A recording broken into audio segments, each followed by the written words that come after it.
Hello friend, welcome to my YouTube channel. आज का topic है सिमटती जिंदगी और बिखरते परिवारवाद। इसमें संयुक्त परिवार का जो कॉन्सेप्ट पहले था वो बिल्कुल खत्म सा हो गया है। अब संयुक्त के बजाय न्यूक्लियर फैमिली, जो एकल परिवार बोलते हैं जिसमें पति पत्नी और बच्चे रहते हैं। पहले नाना नानी दादा दादी का जो कॉन्सेप्ट था, नाना नानी का फैमिली, दादा दादी का फैमिली, वो पूरा एक संयुक्त परिवार हुआ।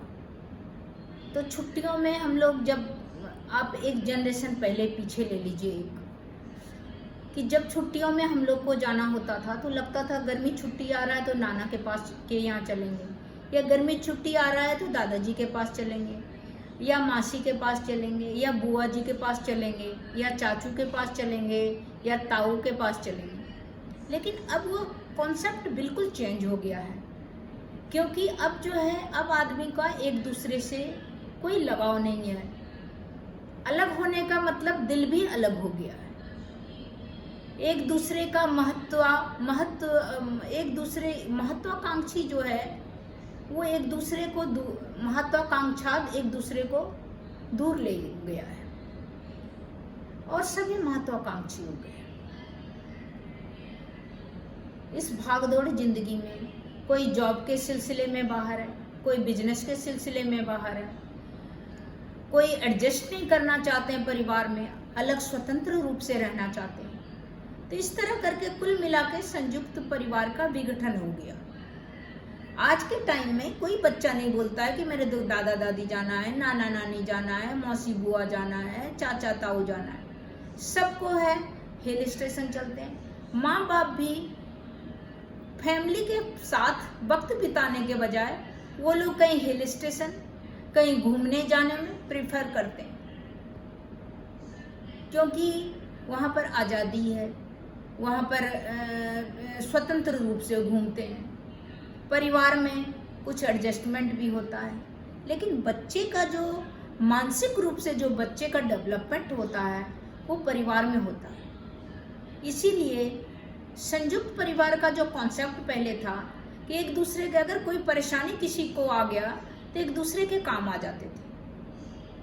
किसी के यहाँ कोई परेशानी हुआ, कोई शादी हुआ, या कोई चीज़ बीमार पड़ गया, या किसी की मृत्यु हो गई, या कोई जन्म ले लिया, या किसी के यहाँ ज़्यादा फैमिली है तो खाना अगर बनाना है तो 2-4 आके मिलके बैठ के बना लेते थे, ताऊ चाचा फैमिली सब मिलके।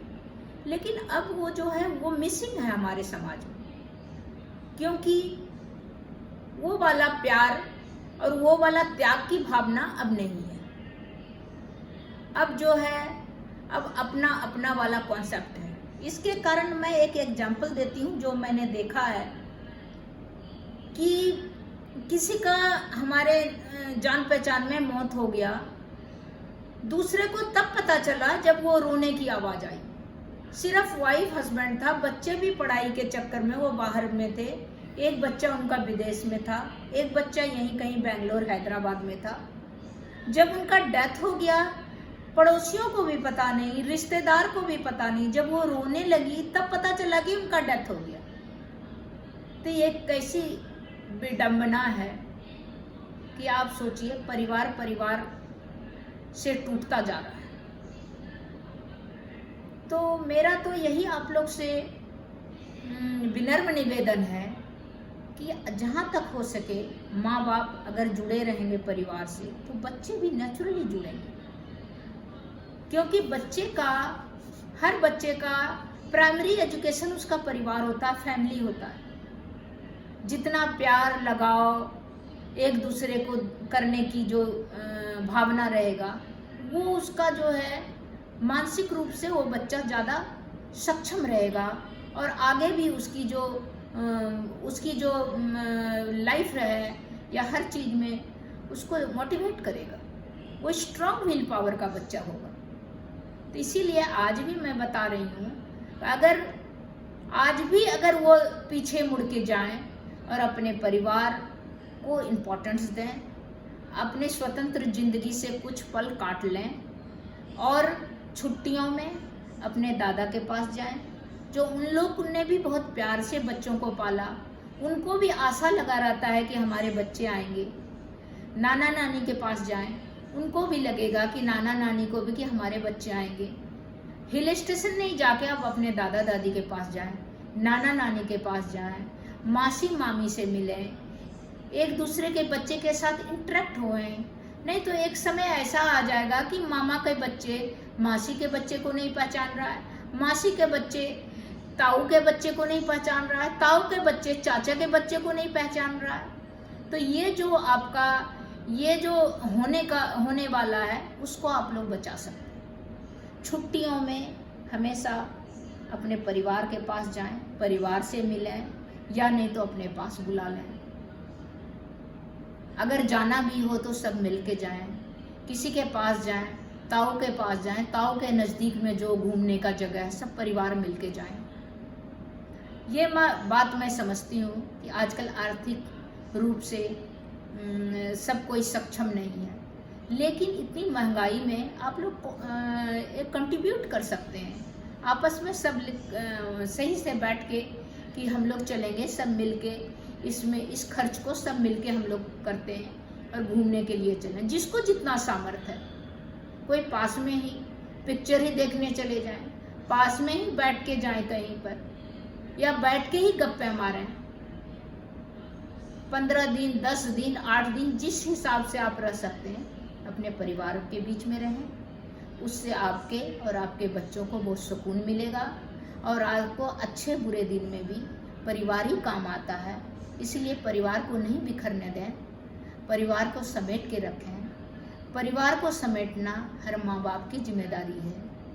आप नाना नानी दादा दादी से रिलेटेड जितने परिवार हैं, ताया मौसी बुआ चाचू मामी, सब के यहाँ आएँ जाएं, एक दूसरे को एटलीस्ट अगर नहीं जा पाए तो फ़ोन में बात करें, एक दूसरे बच्चे को इंटरेक्ट करें एक दूसरे से।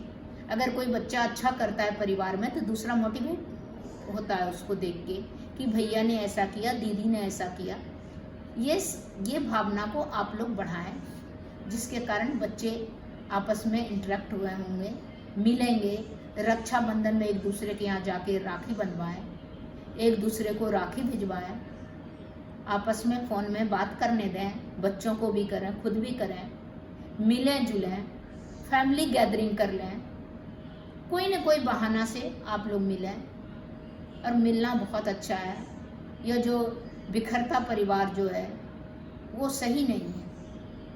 जो पहले का कॉन्सेप्ट है वो ज़्यादा बेहतर है आज के हिसाब से। इसीलिए आप लोग सबसे, माँ बाप से या दादा दादी से या नाना नानी से, सभी से विनम्र निवेदन है कि आप लोग सब संयुक्त रहने का कोशिश करें। उससे बच्चे और भी आगे आपका जो परिवार में बिखराव नहीं आएगा, सबको समेट के चलें और उससे खुशियाँ आएगा। एक दूसरे का मदद करना, एक दूसरे के साथ रहना बहुत अच्छा लगता है। पर आदमी ही आदमी को काम आता है। उसमें अगर खून का रिश्ता हो, परिवार हो, तो उससे बेहतर कुछ नहीं हो सकता है। बस इतना ही आज, और अगले बार मिलते हैं। अगर आपको अच्छा लगा तो इसको लाइक कीजिए, सब्सक्राइब कीजिए।